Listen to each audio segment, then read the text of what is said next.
जय हिंद फ्रेंड।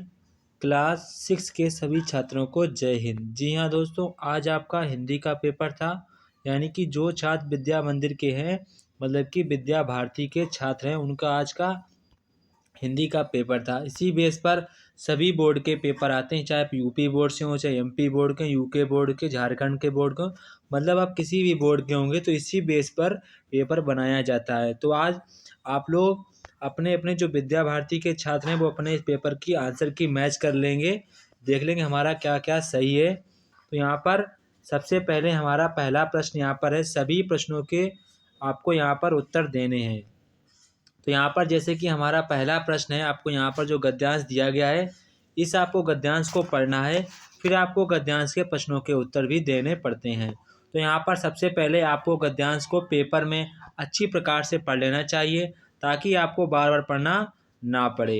तो यहाँ पर सबसे पहले आपको इसके पाठ का नाम पता होना चाहिए और इसका लेखक का नाम पता होना चाहिए। तो आप लोग मुझे कमेंट बॉक्स में बताएंगे इसके पाठ का नाम क्या है और लेखक का क्या नाम है।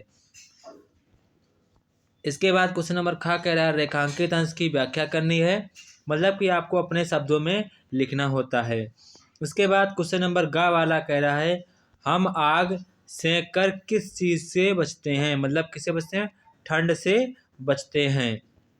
इसके बाद यहाँ पर कह रहा है, किस माह में खून जमने लगता है, तो इसका प्रश्न का उत्तर आपको यहाँ पर मिल जाएगा। जो किस माह में हम लोग खून, तो कौन सा होगा, माघ के माह में। कौन सा, माघ के माह में ये वाला हो जाएगा। इसके बाद देखो, पौष के, जब पौष माह होता है उसमें हमारा खून जमने लगता है, तो कौन सा मास होगा, पौष माह। तो हमारा प्रश्न क्या पूछ रहा है, कह रहा है किस माह में खून जमने लगता है, तो आप लोग क्या लिखेंगे, पौष। पौष माह में खून जमने लगता है। इसके बाद उपरोक्त गद्यांश में से दो क्रिया छांटकर लिखनी है, यानी कि आपको यहाँ पर दो क्रियाएं छांटकर लिखनी है, वो आप यहाँ पर लिख सकते हैं। कोई भी दो क्रियाएं आपको यहाँ पर लिखनी है। इसके बाद यहाँ पर हमारा क्वेश्चन नंबर 2 है। क्वेश्चन नंबर 2 कह रहा है, निम्नलिखित पंक्तियों को पढ़कर नीचे दिए गए प्रश्नों का उत्तर लिखिए।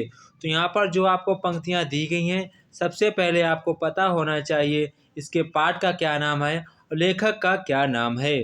तो यहाँ पर हमारा पहला प्रश्न पूछ रहा है, पंछी कैसा जल पीना चाहते हैं। तो पंछी कैसा जल पीना, यहाँ पर देखो लिखा है, हम बहता जल पीने वाले मर जाएंगे भूखे प्यासे।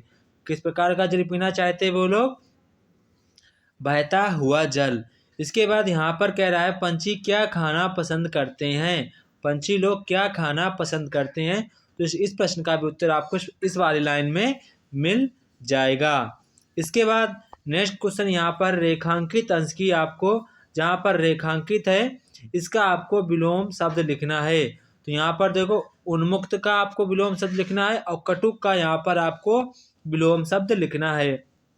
इसके बाद यहाँ पर कह रहा है, प्रस्तुत अवतरण के किस कवि का, मतलब कि जो हमारा ये आपका जो पद्यांश है, ये किस मतलब किस कवि का ये है, तो वहाँ पर आपको कवि का नाम लिखना होगा।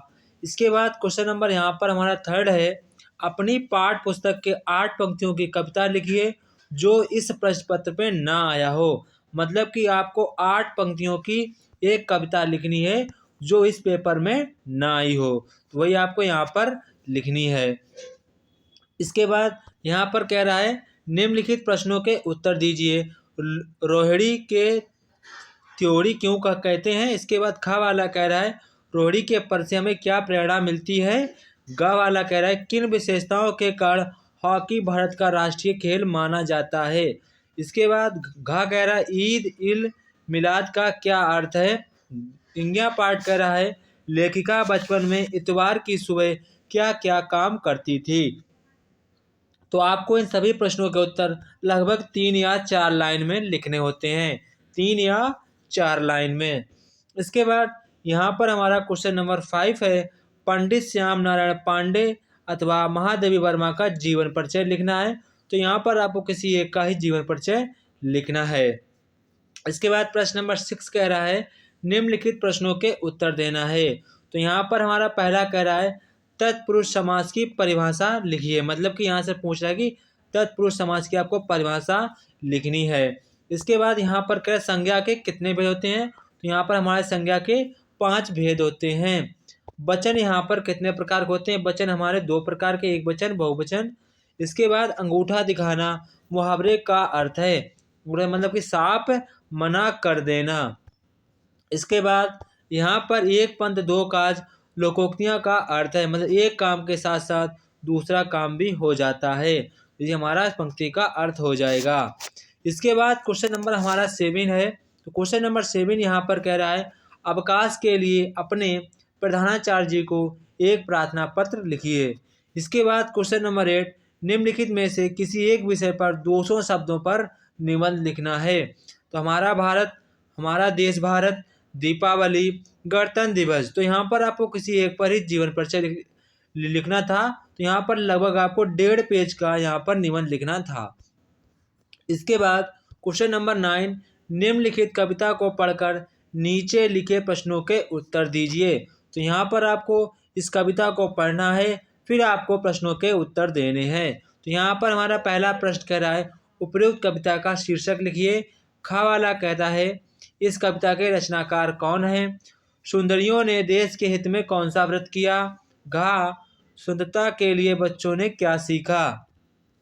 इसके बाद क्वेश्चन नंबर 10 महान व्यक्तित्व पुस्तक के आधार पर महात्मा बुद्ध नामक पाठ का सारांश लिखना है। मतलब कि आपको महात्मा बुद्ध का जीवन परिचय लिखना है। इसके बाद पाठ का सारांश साथ साथ में जीवन परिचय भी लिखना होता है, तो आप कुछ हद तक यहाँ पर लिख सकते हैं। इसके बाद क्वेश्चन नंबर यहाँ पर है आपको पर्यायवाची शब्द लिखने हैं। तो यहाँ पर हम लोग पर्यायवाची शब्द देखेंगे। तो यहाँ पर हमारा पहला है अश्व। अश्व मीन्स क्या होता है? घोड़ा। तो घोड़ा का पर्यायवाची आप लिखेंगे तुरंग। क्या लिखेंगे? तुरंग। इसके बाद लिख देंगे घोड़ा। इसके बाद यहाँ पर आप घोटक भी लिख दें, घोटक।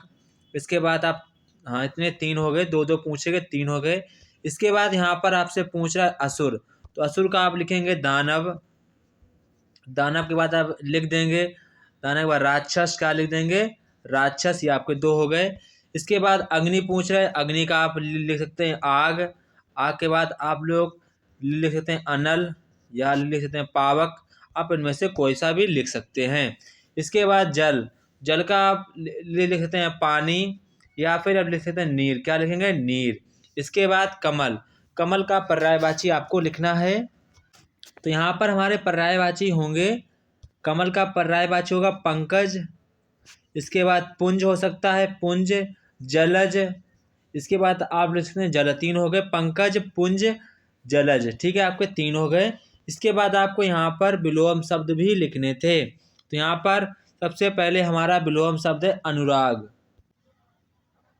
तो यहाँ पर हमारा अनुराग का विलोम शब्द होगा विराग। क्या होगा? विराग। अंधेरा का हमारा यहाँ पर विलोम शब्द होगा उजाला। क्या होगा? उजाला। क्या होगा? उजाला हमारा होगा।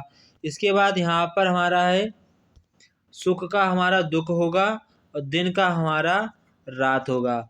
यहाँ पर आप लोग मुझे कमेंट बॉक्स में बताएंगे कि आय का विलोम शब्द क्या होता है। कमेंट बॉक्स में कमेंट कर बताएंगे। तो ये था हमारा कक्षा 6 का हिंदी का पेपर, जो कि काफ़ी इम्पोर्टेंट था। ये आपके UP board, UK board, Bihar board सभी बोर्डों के लिए मोस्ट इम्पॉर्टेंट पेपर है। इस पेपर को आप अच्छे प्रकार से तैयार कर लीजिए। जय हिंद दोस्तों, फिर मिलते हैं अपने नेक्स्ट वीडियो में। तब तक कि आप सभी लोगों को जय हिंद।